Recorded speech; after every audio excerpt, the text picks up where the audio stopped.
जय हिंद फ्रेंड्स, मैं हूं आपका साथी भूतपूर्व सैनिक मनोज सिंह और आज आपके बीच में एक टॉपिक लेके आया हूं। अब आप लोगों के प्यार और सपोर्ट का असर है कि अब सेना के अधिकारी खुल के सैनिकों के हक के लिए ग्राउंड लेवल पे उतर गए हैं और सभी लोग अपने माध्यम से या तो जंतर मंतर में धरना देके या पत्र के द्वारा सीडीएस और तीनों सेनाओं के प्रमुख रक्षा मंत्री पीएमओ को भी लेटर लिख रहे हैं।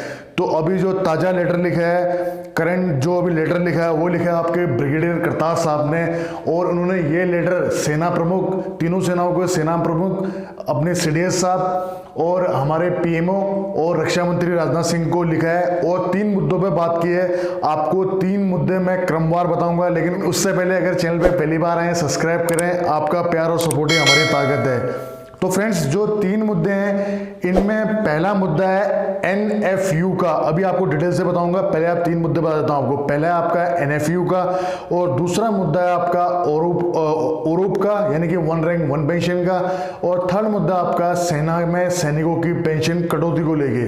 तो फ्रेंड्स, सबसे पहला जो उन्होंने मुद्दा दिया है लेटर में आप देख सकते हैं, यह है एनएफयू का, जिसका फुल फॉर्म होता है नॉन फंक्शनल अपग्रेडेशन, यानी कि आप अगर प्रमोशन अगर आपको न मिला हो तो उस प्रमोशन न मिलने की स्थिति में 2 साल के अंदर आपकी वेतन बढ़ोतरी की जाए। फ्रेंड्स, आपको बताना चाहूँगा एनएफयू ये सभी सेंट्रल सर्विसेज के लोगों को मिल रहा है, तो फौज को भी मिलना चाहिए। फ्रेंड्स, सोशल मीडिया के माध्यम से ही फौजी लोग अपनी बात को आगे रख रहे हैं और इसी क्रम में ये केस अभी सुप्रीम कोर्ट में लंबित है और जिसकी सुनवाई पूरी हो चुकी है और जल्द इसमें फैसला आने की उम्मीद है। इसमें यही है कि सेना में अगर मान लिया जाए प्रमोशन नहीं मिला तो 2 साल के भीतर उनको वेतन बढ़ोतरी दी जाए, जो कि सेंट्रल सर्विसेज के मिल रही है, तो फौज को भी मिलना चाहिए। अब फ्रेंड्स, नेक्स्ट आ जाते हैं आपके ओरूप मुद्दे पे, यानी कि 1 रैंक 1 पेंशन, और ये वापस रिवाइज होनी थी 1 जुलाई 2019 को और सही मुद्दों में, क्योंकि पिछली बार जो इन्होंने किया था ओरूप का तो उसमें बहुत सी कमियां थी, जिसमें सरकार ने सैनिकों को यह आश्वासन दिया था कि जल्द हम इसमें अमेंडमेंट करके जो 1 जुलाई 2019 को आपका जो रिवाइज होगा 1 रैंक 1 पेंशन, उसमें सारी चीज़ें, सारी कमियां हम उसमें अपग्रेड कर देंगे और आप लोगों को नया 1 रैंक 1 पेंशन के हिसाब से आप लोगों को न्यू पेंशन मिलेगी। लेकिन अभी तक ऐसा नहीं हुआ। वह इसलिए नहीं हुआ क्योंकि सरकार ने इसे कमीशनों के माध्यम से, यानी कमीशन के माध्यम से इसको और उलझा दिया है, और जो कि उन्होंने अभी तक अपनी रिपोर्ट सरकार को भी सौंप दी है, लेकिन सरकार का अभी तक इसमें कोई टिप्पणी नहीं आई है, ना ही उनका कोई सरकारी आदेश आया है। तो इसको लेके भी भूतपूर्व सैनिकों में काफ़ी गुस्सा और रोष है, और जिसलिए कि हर कोई आज इस मुद्दे पे रक्षा मंत्री, सीडीएस और तीनों सेना प्रमुख को चिट्ठी लिखी जा रही है। साथ ही ये मामला सुप्रीम कोर्ट में भी टेकअप है और जल्द उसमें भी कोई फैसला आने की उम्मीद है। तो फ्रेंड्स, और तीसरा मुद्दा अभी आपने करंट वाला सुन लिया होगा कि जो सेना में जो सैनिकों के साथ में पेंशन कटौती को लेके है। फ्रेंड्स, जो भी नया प्रपोजल है पेंशन कटौती का, सीडीएस साहब ने जो नया ड्राफ्ट तैयार किया है उसको लेके भी ब्रिगेडियर करतार ने अपनी बातें पीएमओ, रक्षा मंत्री और तीनों सेना प्रमुख को लिखी है और उसमें लिखा गया है कि यह सेना के साथ बहुत गलत हो रहा है, इस पर आप तुरंत कोई ना कोई कार्रवाई कीजिए और इस बिल में नया अमेंडमेंट कीजिए। ये गलत हो रहा है, इससे सेना का मोरल डाउन हो रहा है और सैनिकों में रोष प्रकट हो रहा है, और हम भूतपूर्व सैनिक इसीलिए आप लोगों की आवाज़ को आगे रख रहे हैं। फ्रेंड्स, इसमें जो मेन मुद्दा बस यही है कि इसमें जो एक 100% पेंशन वाला मुद्दा है वो सिर्फ 35 साल से जो ऊपर नौकरी करते हैं उनको ही मिलेगा, और 35 साल तक की सर्विस एक जवान और एक जेशो उस 35 साल के क्राइटेरिया को नहीं छू पा रहे हैं, क्योंकि लास्ट जो जवान की सर्विस होती है, जो उनका सर्वोच्च रैंक होता है सूबेदार मेजर, वो होता है उनका 32 साल। यानी कि अगर आप 30 साल में बनते हैं तो आपको मतलब 32 साल नौकरी करते हैं। अगर आप 28 में बनते हैं तो 4 साल का अपग्रेडेशन हो जाता है, तो 28 में करते हैं तो आप 32 में करते हैं। अगर आप 32 में करते हैं तो आप 34 में आपकी लास्ट सर्विस होती है, यानी कि आपको 34 साल के अंदर में रिटायरमेंट जाना होता है। और सूबेदार मेजर के बाद में अगर एक जवान जब जवान का प्रमोशन होता है तो जो उसकी सीढ़ियाँ होती हैं, पहले जवान, लांस नायक, नायक, हवलदार, नायब सूबेदार और जो फाइनल जो एक एक्टिव रैंक होता है उनका, जो रैंक होता है जो ऑन सर्विस का, वो होता है उनका सूबेदार मेजर। और उसके बाद में रिटायरमेंट से पहले अगर उनका जो रिकॉर्ड्स के आधार पर उनको प्रमोशन मिलता है, वो मिलता है उनका हॉनरी लेफ्टिनेंट का और हॉनरी कैप्टन का। तो ये सर्विस भी आपकी सूबेदार मेजर की सर्विस के ड्यूरेशन में काउंट होती है।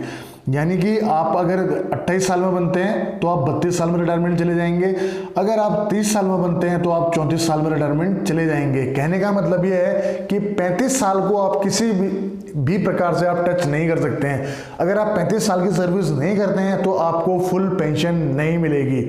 और बाकी की तो बात ही छोड़ दो फ्रेंड्स, जो 30 से लेके 35 साल वाला 30 जो बाकी जो और क्राइटेरिया हैं उसमें भी बहुत कम आते हैं, क्योंकि आपको पता है कि सेना का एक रेशियो होता है कि इतने जवान इतने जेसीओ होते हैं और इतने सूबेदार मेजर सिर्फ एक होते हैं बटालियन में। तो जो जवान के बाद में जो आगे आगे अपग्रेड होता है हवलदार तक की सर्विस सिर्फ 24 साल की ही होती है। और 24 साल तक की सर्विस में भी सब लोग नहीं पहुंच पाते हैं, क्योंकि फ्रेंड्स फौज का एक रेशियो होता है जिसमें कि इतने जवान, इतने लांसनायक, इतने नायक, इतने हवलदार, इतने नायक सूबेदार, इतने सूबेदार और सूबेदार मेजर सिर्फ एक बटालियन में एक होता है। तो सभी लोग उस स्टेज में भी नहीं पहुंच पाते हैं कि जहां इनकी 75% पेंशन भी इनको मिले। अधिकतर जवान 50% या उससे नीचे ही आ रहे हैं। तो इसके प्रति काफ़ी लोगों ने रोष जताया है। अब बहुत सारे अधिकारियों का भी साथ मिल रहा है और आप लोगों का इतना प्यार मिल रहा है चैनल के माध्यम से। आप लोगों ने भी वीडियो काफ़ी शेयर की, जिस कारण अच्छा मूवमेंट मिल रहा है और बहुत से लोग और इसमें आके सेना का साथ दे रहे हैं। सोशल मीडिया के माध्यम से भी बहुत सहयोग मिल रहा है और आप लोगों से इसी प्यार और इसी सहयोग की कामना है। फ्रेंड्स, अब जो मैं नेक्स्ट वीडियो बनाऊंगा उसमें मैं आपको पूरा उरूप की डिटेलमेंट के साथ में वीडियो बनाऊंगा कि 1 रैंक 1 पेंशन से मतलब क्या है, क्या इसका अमेंडमेंट था, क्या इसका कमियां थी, या सरकार ने कौन से कमीशन में इनको उलझा के रख दिया है और इसका कब तक क्या होने वाला है, पूरी एक जानकारी नेक्स्ट वीडियो में मैं सिर्फ उरूप के लेके बनाऊंगा और उरूप को उसमें आपको तमाम बातें आपके सामने रखूंगा, जिससे आपको उरूप को लेके सारी बातें क्लियर हो जाए। और फ्रेंड्स, जो अब एक और अच्छी खबर है कि लेफ्टिनेंट जनरल सतबीर साहब ने जंतर मंतर पे धरना दिया है और वहां उन्होंने पूर्व सैनिकों की हक की बातें रखी है सरकार के आगे। उसको लेके भी जल्द मैं एक वीडियो बनाऊंगा। और आप सभी लोगों को धनतेरस की बहुत बहुत बधाइयाँ। भगवान आपके जीवन में खूब सारी उन्नति लेके आए। मेरे चैनल में जितने बड़े बुजुर्ग हैं सबको मेरा चरण स्पर्श, छोटे भाई बहनों को प्यार और सभी को मेरा जय हिंद, वंदे मातरम और भारत माता की जय। ये किया कि 20 से 25 साल नौकरी को 50% देंगे, 30 से और 35 साल वालों को 60% देंगे, 35 से लेकर करके आगे जो भी करके करेंगे उनको 100% देंगे। लेकिन मैं जो डीएमए जिन्होंने चिट्ठी लिखी है उनका कोई अथराइज है ही नहीं है कि ऐसी चिट्ठी जो है जवानों पर लिखा गया। मैं जनरल बिपिन रावत की बात करता हूँ। जनरल बिपिन रावत पहले भी कंट्रोवर्सी में रहे हैं। जब भी हम मांग की है कि सहायक प्रथा खत्म होनी चाहिए सेना में, तो उसके ऊपर वो प्रतिक्रिया उल्टी देते आए हैं। और उस चीज़ को डिफ्यूज़ करने के लिए जो हमारी मांग है 1 रैंक 1 पेंशन की, जिसकी हम 43 साल से लड़ाई लड़ते आ रहे हैं, उस 43 साल को पेंशन को डिफ्यूज़ करने के लिए 1 रैंक 1 पेंशन को सरकार के साथ मिलकर करके और इस तरीके का जेसीओ जवार्स के साथ में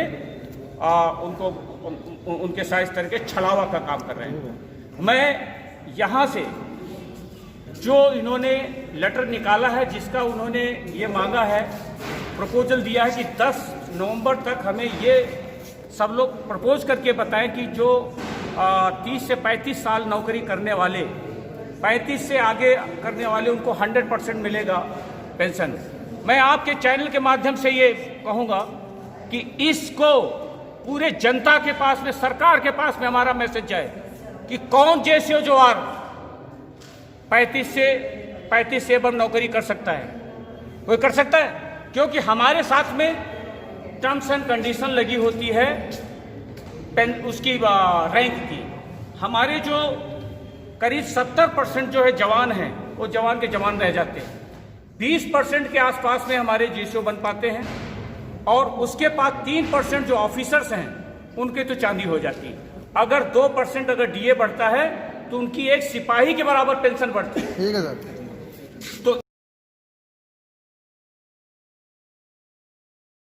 दोस्तों सब्सक्राइब कीजिए एक्स आर्मी सोल्जर को डिफेंस की सबसे सटीक और सबसे आसान भाषा में जानकारी के लिए, साथ ही बेल आइकन को प्रेस करें ताकि आपको नोटिफिकेशन सबसे जल्द मिले।